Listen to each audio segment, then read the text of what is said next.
So, what follows is an experiment in autoethnography. I want to figure out how we can start to take seriously our own experiences as members of the public, alongside the experiences of our interlocutors, whoever they may be, in a way that doesn't succumb to the solipsism that autoethnography is so often accused of doing. By making this video form, I'm hoping to see if something like this might be useful in moving on, thinking about what it means to represent ourselves as researchers, as part of a caring, active, angry, whatever, like the world. It's part of the world. I didn't go to this action intending for it to be part of my research. I went because I'd been thinking for the last couple of years about how commitment works, the structures of commitment, and what exactly it would take for me to get myself arrested. Like, at what point would I be committed enough for that to be the thing I was willing to do, and what would the cause be, and how would I know when I'd made that decision? There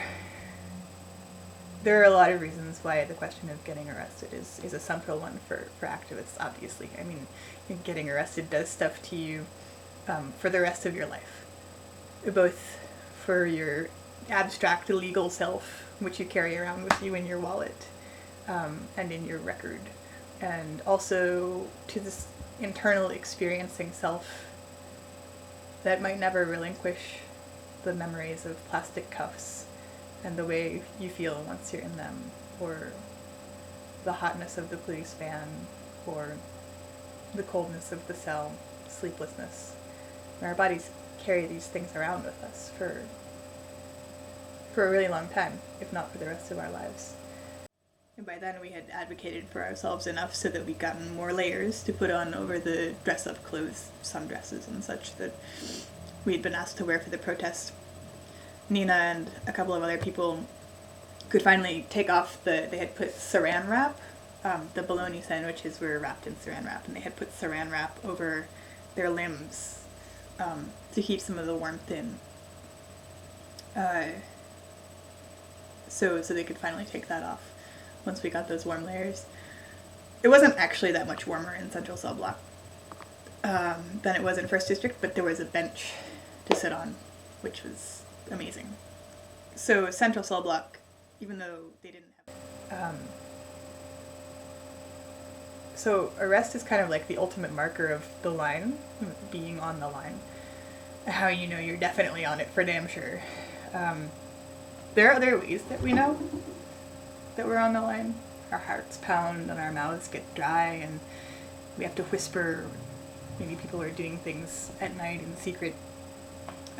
But all of these affectively embodied, notable states are, I think, partially the consequence of knowing that whatever action is being taken is something that somebody's not gonna like.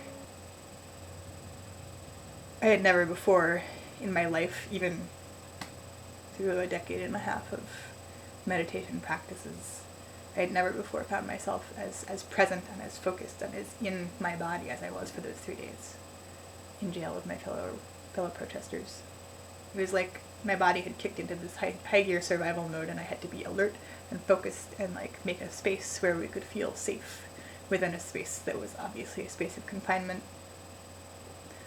We didn't sleep. We had, something like 4 bologna sandwiches on white bread over the course of 53 hours, and maybe a pint or 2 of water. So I couldn't bring these with me to show you in person because they're little fiddly things and I would lose them. But I thought I would just show you the kinds of material remnants that I'm talking about. So this is one of the bracelets that I wore, that we all wore while we were in detention, that all the inmates wore.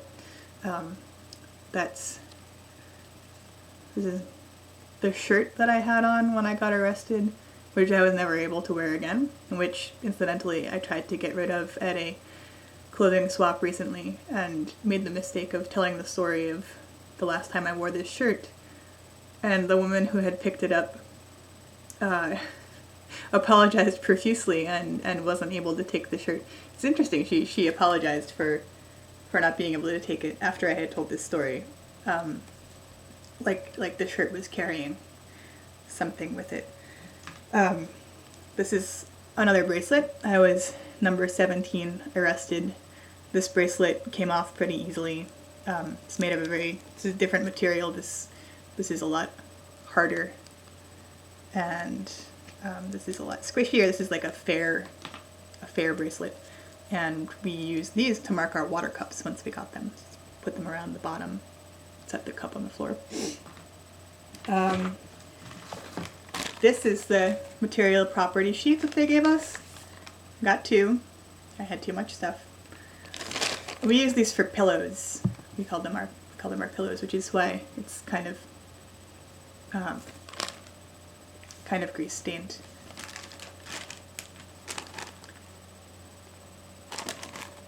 Some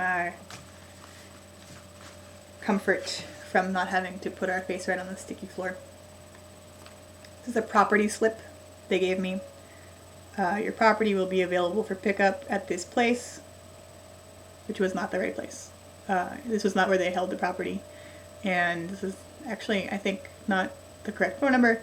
Please note, it is advised to call ahead due to unexpected closures of the facility.